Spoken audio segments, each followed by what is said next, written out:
Training మహిళ ఐపీఎస్ని వేధిస్తూ ఉన్నారని ట్రైనింగ్ ఐపీఎస్ ఉదయ్ కృష్ణపై ఆరోపణలు అయితే వస్తూ ఉన్న పరిస్థితులలో ఉదయ్ కృష్ణ కొంత ఇబ్బందికి లోనయ్యి ఆల్కహాల్ ఎక్కువ తీసుకోవడం ద్వారా తను హాస్పిటల్ పాలైన నేపథ్యం కనబడతా ఉంది. మొదటగా తను సూసైడ్ చేసుకున్నారని అందరూ కూడా భావించారు.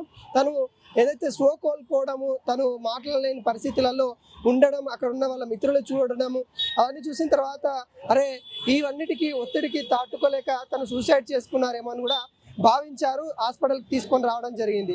హాస్పిటల్ తీసుకొని వచ్చిన తర్వాత డాక్టర్లు కూడా అనేక విధాలుగా పరిశీలించారు. తన యొక్క మొత్తం కూడా అంటే బాడీకి సంబంధించి కూడా ఏమైనా పార్టికల్స్ ఉన్నాయా, అంటే విష పార్టికల్స్ ఏమన్నా ఉన్నాయా, తన స్టమక్లో ఏమన్నా చేరాయా అని కూడా మొత్తం స్టమక్ వాష్ చేయడం జరిగింది. దానిలో ఎటువంటి విష పదార్థాలు లేవని కూడా తేలడం అయితే జరిగింది. అయితే అత్యధికంగా ఆల్కహాల్ సేవించడం దాన్ని ప్రమాదం చోటు చేసుకుంది. తను షో కోల్పోయారు అన్నట్టుగా ఇటు డాక్టర్లు కూడా చెప్పడం జరిగింది.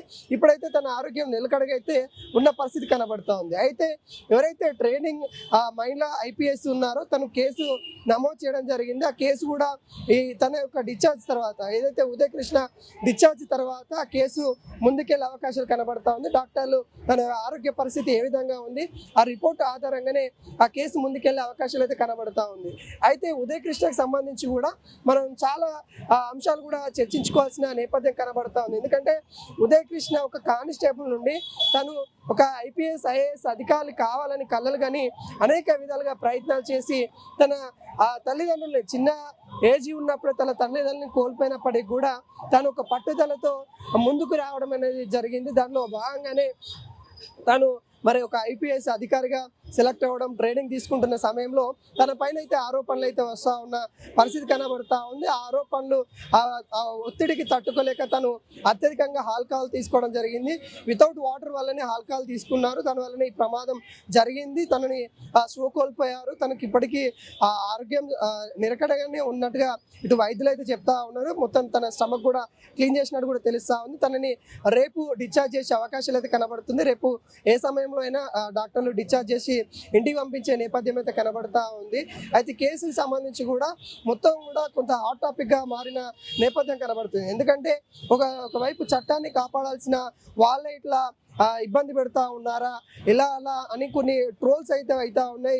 ఇటు సోషల్ మీడియాలో కూడా అత్యధికంగా ఈ టాపిక్ నడుస్తూ ఉంది. అయితే ఇక్కడ నిజాలు తెలియకుండా ఎవరు కూడా మాట్లాడద్దు, నిజాలు తెలుసుకున్న తర్వాతనే మాట్లాడాలి అన్నట్టుగా ఇటు వాళ్ళ కుటుంబ సభ్యులు కూడా చెప్తున్న పరిస్థితి కనబడతా ఉంది. వాళ్ళతో మాట్లాడడానికి కూడా ప్రయత్నించాము, వాళ్ళు కూడా నిరాకరిస్తున్న నేపథ్యం కనబడతా ఉంది. మా కొడుకు ఖచ్చితంగా న్యాయం జరుగుతుంది అంటే వాళ్ళ యొక్క చిన్ననాన్న పెద్దనాన్న కూడా వాళ్ళు మాట్లాడుతూ ఉన్నారు.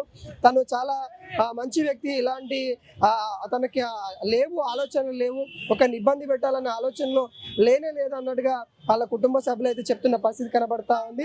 తన ఆరోగ్యం అయితే నిలకడగా ఉంది. ఈ కేసుకు సంబంధించి కూడా పోలీసులు అయితే ఆ దర్యాప్తు తన యొక్క డిశ్చార్జ్ తర్వాత తన యొక్క హెల్త్ కండిషన్ ఏ విధంగా ఉందో దాన్ని బట్టి ముందుకెళ్లే అవకాశాలు అయితే కనబడతా ఉంది. అటు ఇద్దరు కూడా ట్రైనింగ్ ఐపీఎస్లు కావడము, ఇద్దరు కూడా ఒక ఉన్నత స్థాయిలో ఉండడం, ఇద్దరు కూడా ఎన్నో కళలుగానే ఉండొచ్చు. కానీ ఇలా ఇబ్బంది రిలేషన్షిప్లో ఉండి ఇలా ఇబ్బందులు ఎదుర్కోవడము ఇద్దరి జీవితాలకి ఇప్పుడు పెను ముప్పుగా మారిందని కూడా చెప్పుకోవచ్చు.